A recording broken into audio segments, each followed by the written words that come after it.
ایک صحابی آئے, مسلمان ہوئے, جس قوم سے تھے اس سے جنگ ہو رہی تھی, جنگ سے پہلے وہ آ کے مسلمان ہو گئے, ان کے پاس بکریوں کا پورا ریوڑ تھا. تو انہوں نے کہا میں اسلام لانے کے بعد کیا کروں؟ آپ نے کہا یہ ریوڑ میں جس کی بکریاں پہلے جا کے واپس کرو.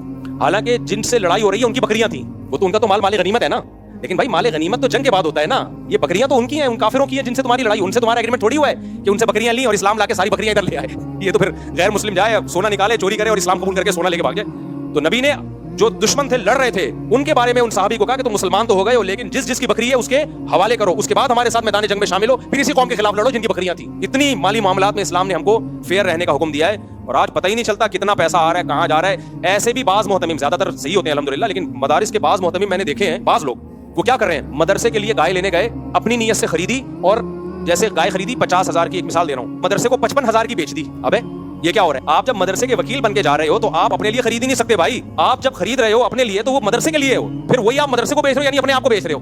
یہ ڈرامے بھی ہوتے ہیں بعض جگہ.